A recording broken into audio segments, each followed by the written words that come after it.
جی میں ہوں محمد عابد چودھری عوامی فکار کے ساتھ۔ آج ہم موجود ہے ایک ایسی شخصیت کے ساتھ جو کہ خدمت کا جذبہ ان کے اندر کوٹ کوٹ کر بھرا ہوا ہے۔ وہ انسانی کی خدمت 1999 سے کر رہے ہیں اور آج تک ان کا خدمت کا یہ سفر جاری ہے۔ تو ان کا یہ خدمت مریضوں کے لیے ہے۔ انہوں نے مفت ایمبولینس سروس رکشا سروس سٹارٹ کی ہوئی ہے جو کہ مریضوں کو مختلف ہسپتالوں تک پہنچاتے ہیں۔ تو آئیے آپ کو ملاتے ہیں اس سکیم کے جو ہے وہ مخیر حضرات بھی ہیں، آنر بھی ہیں، جناب مولوی غلام مصطفیٰ لاہوری صاحب سے، جو کہ سابق صدر علماء ونگ جنوبی پنجاب اور بے نظیر بھٹو جیالہ فورس کے مرکزی صدر بھی ہیں۔ اس کے علاوہ وہ وسیب تاجر اتحاد کے وائس چیئرمین بھی ہیں۔ السلام علیکم۔ وعلیکم السلام۔ کیسے ٹھیک ہیں؟ اللہ کا کرم ہے، رب دا۔ سب سے پہلے تو آپ ہمیں مختصر بات کریں گے کہ سب سے پہلے تو یہ بتائیں کہ یہ خدمت کا جذبہ آپ نے کب اور کیسے، کس طرح آپ کے دل میں آیا کہ ہمیں 1122 یا ایمبولینس کی طرز پر یہ رکشا سروس سٹارٹ کرنی چاہیے؟ دیکھیں بات یہ ہے کہ اگر بات سنائیں تو پورے صفحے بھرے ہوئے ہیں اخباروں میں انٹرویو کے۔ تو آپ کو ایک مختلف بتاتا ہوں کہ میرا بچہ بیمار ہو گیا۔ اس وقت بچے کی عمر 6 سال تھی۔ پیدائشی طور پر اس کا ایک گردہ تھا۔ اس وقت 1999 میں میرے حالات نہیں تھے۔ پہلے میری پیسٹی سائڈ کی کمپنی تھی، وہ فلاپ ہو گئی۔ مجھے تقریباً 3.5 کروڑ کا اس وقت لاس ہوا۔ اس کے بعد میرا بچے کا مسئلہ بن گیا۔ جب بچے کا مسئلہ بنا میں زیرو پہ تھا، میں رکشا دیہڑی پہ چلاتا تھا۔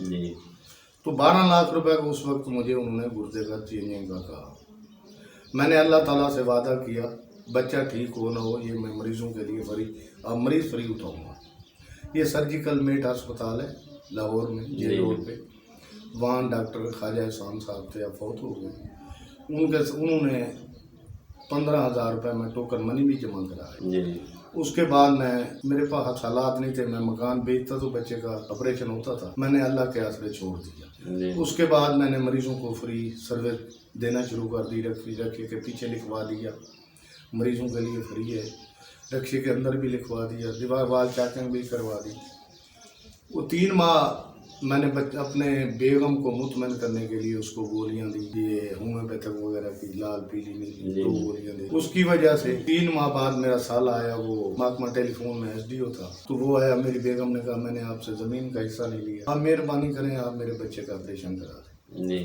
انہوں نے کہا چلو جتنا خرچہ آتا ہے میں کرتا ہوں، آپ کے بیٹے کو لے چلتا ہوں۔ وہ لے کے گئے ڈاکٹر کے پاس۔ میں نے بولا میں نے نہیں جانا، کیونکہ میں 15,000 روپے جمع کرایا تھا۔ وہ ڈاکٹر صاحب بڑے جذباتی ہوتے تھے۔ جب وہ گئے انہوں نے کہا یار یہ 3 لاکھ روپے جمع کرو، باقی میں آپ کو چیک دے دیتا ہوں، آپ بچے کا علاج شروع کریں۔ جب انہوں نے اس کو کیے اس کے اپنا ٹیسٹ، تو وہ بچے کا گردہ جو گلا ہوا تھا وہ 80% ٹھیک ہو چکا تھا۔ انہوں نے کہا یہ آپ میڈیسن کون سی دے رہے ہیں؟ میں نے بیگم کو منع کیا، انہوں نے پھر وہی میڈیسن اٹھا کے ان کے آگے رکھ دی۔ جب انہوں نے چیک کیا انہوں نے کہا یہ تو شوگر ہے، یہ تو ہومیوپیتھک، یہ تو چینی ہے۔ انہوں نے مجھے بلایا، میں نے کہا نہیں میں نے نہیں آنا۔ وہ باہر آ کے انہوں نے جب مجھے بلایا میں نے کہا آپ باہر آئے۔ میں ان کو اپنے رکشے کے پاس لے گیا، میں نے بولا یہ پیچھے دیکھو کیا لکھا ہوا ہے۔ انہوں نے کہا یہ رکشا مریضوں کے لیے فری ہے۔ میں نے بولا اندر دیکھو۔ میں نے بولا میں نے بس یہی کیا ہے کہ اللہ تعالیٰ سے وعدہ کیا میرا بچہ ٹھیک ہو جائے یا نہ ہو، یہ آپ کی امانت ہے، آپ ابھی لے لیں یا بعد میں لے لیں۔ میں ساری زندگی رکشا مریضوں کو فری سروس مہیا کروں گا، جو میں آج تک وہ وعدہ نبھا رہا ہوں، اور اللہ تعالیٰ نے میرے بچے کو ٹھیک کر دیا۔ ڈاکٹر خواجہ احسان نے کہا یہ میرا 27 سالہ تجربہ ہے، یہ پہلا گردہ تھا جو اتنا گلا ہوا، اتنا ڈیمیج۔ اس نے کہا یہ آپ کو 3 ماہ بچہ زندہ رہے گا۔ اس کے بعد آج تک میرے بچے کو گردے کی کوئی ٹینشن نہیں ہے۔ اتنی مہنگائی، اتنی بےروزگاری اور اس کے علاوہ اتنے جو اخراجات ہیں، تو یہ کس طرح آپ افورڈ کر رہے ہیں؟ مطلب اس کا آپ کا ذریعہ آمدن کیا ہے، یا آپ کو لوگ مخیر حضرات امداد کرتے دیکھیں، ہیں؟ نہ تو میں کسی سے مخیر حضرات سے امداد لیتا ہوں، یہ میرا چیلنج ہے۔ کوئی کہہ دے ہم نے لوری صاحب کو 10 روپے دیے ہیں رکشے کی مد میں یا کرائے کی مد میں، या मरीजों को लेके गए हैं उस मद में मैं इस चीज को चैलेंज करता हूँ कि 10 रुपए भी मैंने आज तक नहीं ली। दूसरी बात ये है कि अल्लाह ताला कभी किसी का उधार रखता ही नहीं है। बाप को उधार दे दो वो नहीं देगा, बेटा नहीं देगा, भाई नहीं देगा, बहन नहीं देगा। अल्लाह ताला तो ये 10 गुना वापस करता है। सिर्फ इंसान का तकवा नहीं है, ईमान नहीं है। अगर हमारा चिड़िया जितना ईमान हो जाए ना, चिड़िया जितना, चिड़िया जब घोंसला बनाती है, बच्चे देती है, तो उसमें ये देखो कि खेतों खलियानों में कितने गंदम के दाने पड़े होते हैं। कभी चिड़िया के घोंसले में दाने देखे हैं? नहीं। अगर चिड़िया जितना हमारा ईमान आ जाए तो हम भूखे नहीं है। अल्लाह ताला के ऊपर भरोसा हम करते हैं, कहते हैं ठीक है, मगर हमारा तकवा कमजोर है, हमारा ईमान कमजोर है। ये अल्लाह ताला की जात है। जिस दिन मैं 1 मरीज उठाऊं 1000 बचता है, जिस दिन 2 मरीज उठाऊं 2000 बचता है। मेरे बच्चे दुआ मांगते थे कि या अल्लाह मरीज भेज, 3 भेज, चलो हमारा बाप 3000 तो ले आएगा। ये जो रक्षा स्कीम आपने शुरू की हुई है, मैंने जो मेरे नॉलेज में है या लोगों ने मुझे बताया है कि आपको बहुत से लोगों ने ऑफर्स भी कराई हैं, बहुत से लोगों ने आपको इमदाद भी देने की कोशिश भी की है, लेकिन आपने वो क्यों ठुकराई है? देखें, जब मुझे अल्लाह ताला दे रहा है, अगर आज मैं इमदाद लूँ, मैं NGO बनाऊँ, मैं खर्चे करूँ, कल को मेरी डेथ हो जाती है, मेरे बेटे नहीं करते, तो फिर वो बेकार, वो आखिरत मैंने अपनी जवाब तलब भी देनी है ना जी। नीचे जाकर तो मैंने जवाब देना है। NGO बनाऊं, मुझे लाखों के फंड आ जाएंगे, करोड़ों की इमदादें आ जाएंगी, मगर उसका क्या फायदा जब मैं चला जाऊंगा, मेरे बेटे बेच के खा जाएंगे। इसी तरह मैं अपने बेटे को 4 रक्शे दिए थे, एक वो लेके, एक उसने बेच के खा भी गया है। तो इसी तरह अगर मैं किसी से इमदाद लेके खाऊं, ज़कात लेके खाऊंगा, तो मैं ज़कात जोगे रह जाऊंगा। मगर ये अल्लाह ताला की जात पे भरोसा है कि अल्लाह ताला मेरे ऊपर उसका खास करम है, मैं मरीजों को फ्री सर्विस दे रहा हूँ। वैसे ऑफर आपको किन शख्सियत से हुई है? मुझे जब मैंने मुल्तान में बुधला संद में आप रक्षियों का इफ्तिताह कराया था, उस वक्त मुझे तकरीबन 14-15 दोस्त थे जिन्होंने ऑफरें कराई थी। किसी ने 2 लाख की, किसी ने 4 लाख की। उसके अलावा मुझे रक्षे की ऑफर आमिर मियाँ ने कहा, मियाँ शहबाज शरीफ ने कहा। उसके बाद मुझे दुनिया न्यूज के मालिक जो है उन्होंने कहा, समा वाले ने कहा, और ये फैमिली मैगजीन में मेरा इंटरव्यू लगा था, उन्होंने मुझे ऑफर कराई थी। उसके बाद ये खबरें अखबार में जो इनके एडिटर थे उन्होंने भी मुझे ऑफर कराई थी, ज़िया शाह साहब ने, मगर मैंने आज तक किसी से नहीं लिया। सिर्फ एक रक्षा मुझे एक आदमी ने दिया था, उसने नाम नहीं बताया था। 3 माह मुझे कहता रहा मेरे से रक्षा ले लो, वो रोजाना मुझे फोन करता। आखिर एक दिन उसने मुझे बुलाया, मैं गया, वो मेरे पाँव पकड़ के बैठ गया, कहने लगा रक्षा ले लो। चलो मैंने मैं ले लेता हूँ। उस वक्त रखे की कीमत थी 1,60,000 रुपये। उसने जाके मुझे CNG रक्षा 1,60,000 रुपये का लेके दिया था। 8 साल बाद मुझे पता चला वो गवर्नमेंट कंपनी का मालिक था। उसने नाम तक नहीं बताया था। सिर्फ एक रक्षा मेरे पास आया है। उसके अलावा मैंने आज तक कभी किसी से फंड नहीं लिए, कभी किसी से 10 रुपए नहीं लिए।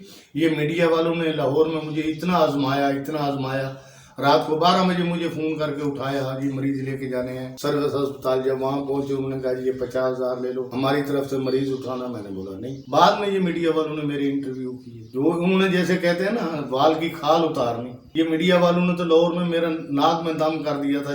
जब भी मिलते थे यही कुछ, वो मेरे जराये ढूंढते रहे, एजेंसियां जराये ढूंढती रही, मगर ये किसी को नहीं पता। जब मैं मरीज लेके जाता हूँ, अल्लाह ताला मुझे 200 की, 400 की, 500 की सवारी दे देता है, मेरा निजाम अच्छा चल जाता है। उसके बाद ये है कि अब मैंने अपने बच्चे को कबाड़ का काम शुरू करा दिया है, वो भी माशाल्लाह अच्छा कर रहा है। उसके मैट्रिक में 1035 नंबर थे। जब कोरोना आया, कोरोना की वजह से थोड़ा मैं भी रक्षे लाइन से आउट हुआ, हालात हमारे खराब हो गए थे। अब माशाल्लाह अब हालात सही हैं। अब मैं दिन रात काम कर रहा हूँ, मेरा सर्विस जारी है, और इंशाअल्लाह ताला जितने तक मैं जिंदा हूँ ये सर्विस जारी रखूँगा। हमारे व्यूवर या आप दूसरे लोगों के लिए कोई पैगाम देना चाहें कि उनको क्या करना चाहिए? देखें, बात जो व्यूवर की है, दूसरे लोगों की है, मुल्तान में इतने अरबपति लोग बैठे हैं, मुल्तान में इतने सरमायादार लोग बैठे हैं। आप पसमानदा इलाके में DHA में जाकर देखें, कितने बड़े बड़े बंगले, कितने बड़े बड़े घर बन चुके हैं।